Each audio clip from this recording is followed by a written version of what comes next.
I would prefer to not put you and Hospice of Chattanooga on blast on the internet. However,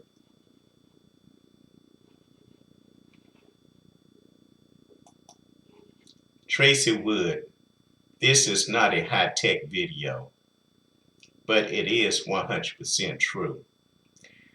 Do you believe in CEO malfeasance, or do you think some CEOs simply don't care? Tracy Wood, I have attempted to contact you 3 times.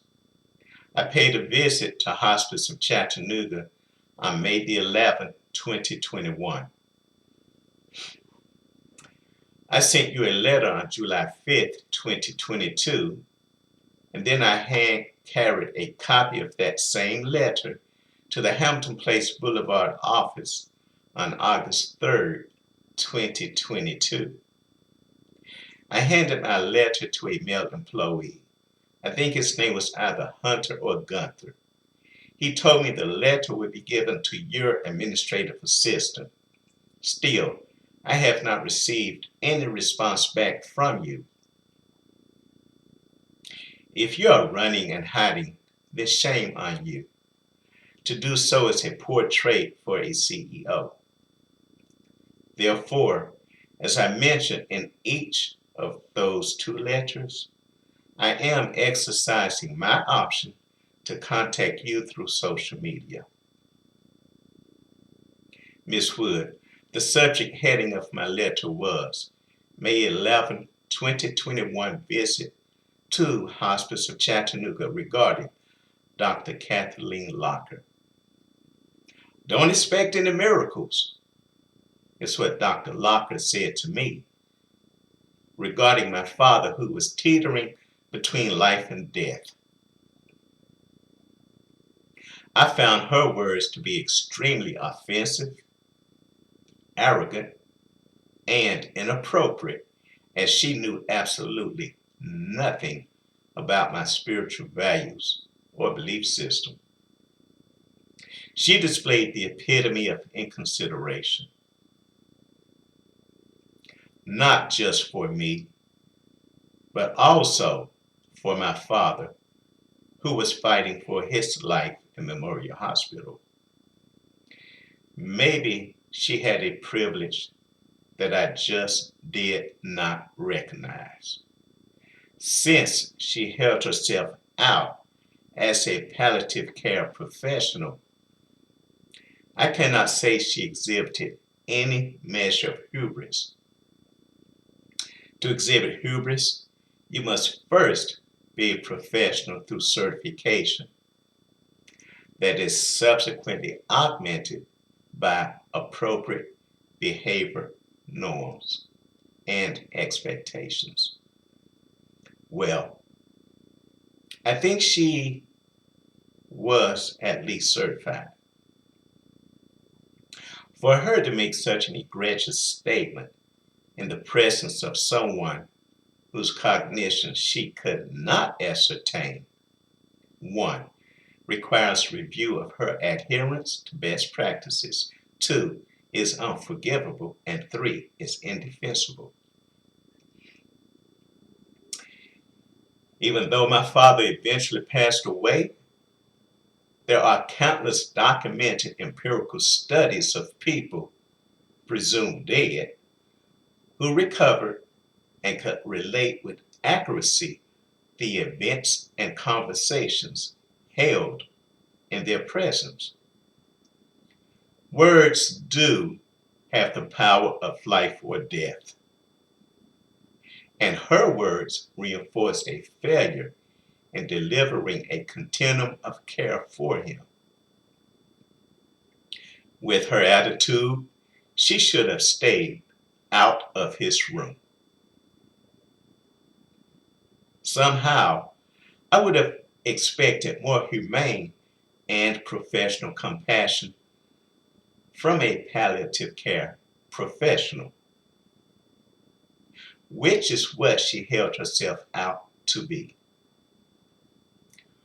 Were her words code words, or were they simply the sincere expression from someone who reduced the intrinsic value of a patient to a routine inconvenience.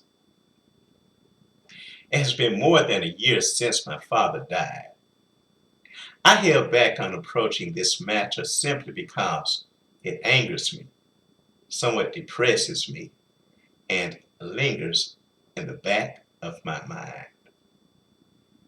During December 2018, I stayed at Vanderbilt Hospital 17 days, overseeing the care of a family member, brother-in-law.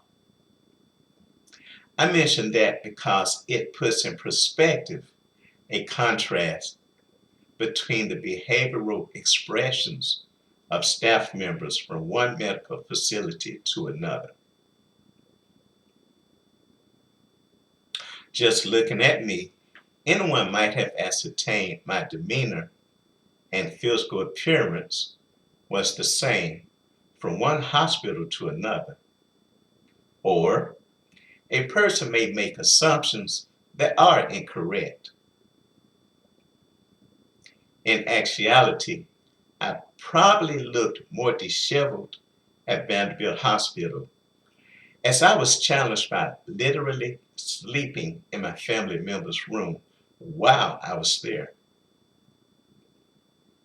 What I found so encouraging at Vanderbilt was that I received constant positive regard and respect from all levels of staff, from sub-professional to professional level employees. And there was no hesitation from the doctors and shirt and tie staff to refer to me as sir throughout the day, as I would encounter them throughout the hospital.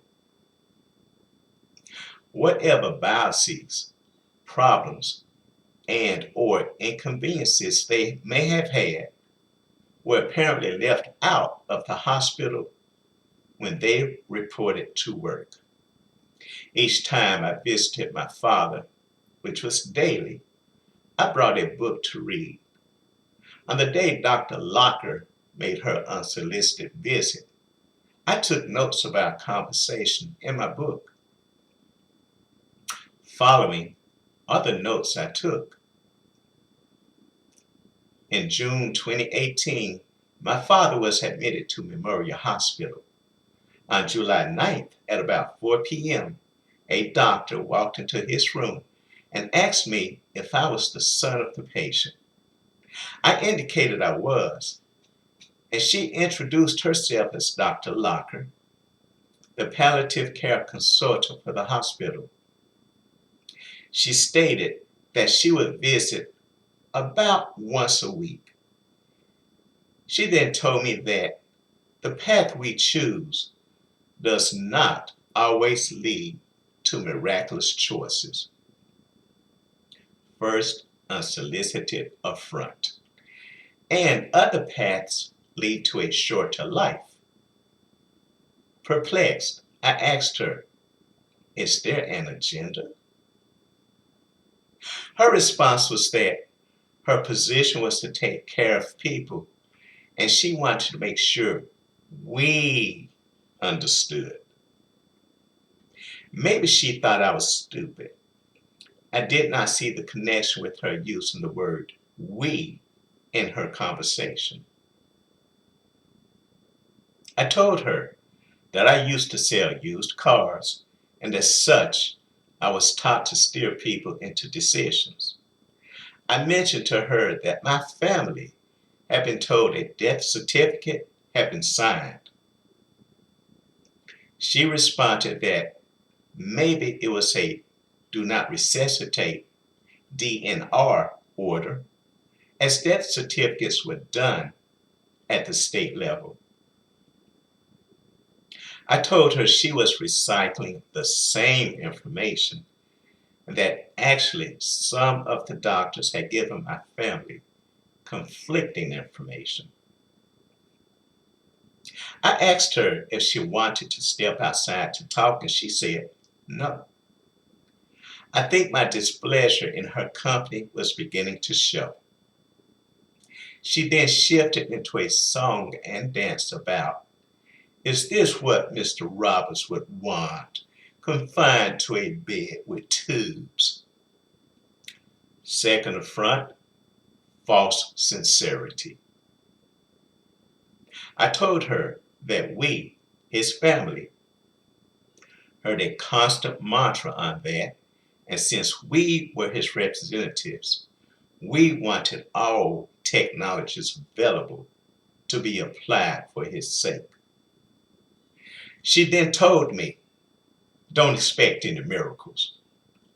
Third affront, and reiterated she wanted what was best for him. Somehow I did not feel the authenticity of her words. How dare that hospice employee tell me to not expect a miracle? I told her that I used to be a board member of Hospice of Chattanooga, and she said she was currently affiliated with hospice. She asked me who I had worked with, and I mentioned Ben Johnson and Clark Taylor.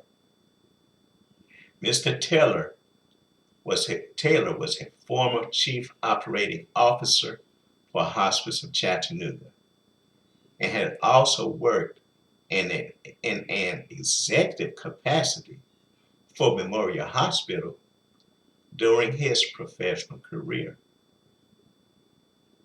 Her response was that Clark Taylor left Hospice of Chattanooga in 2010. I asked her if the conversation had a test question when she apparently became aware that I was taking notes of our conversation.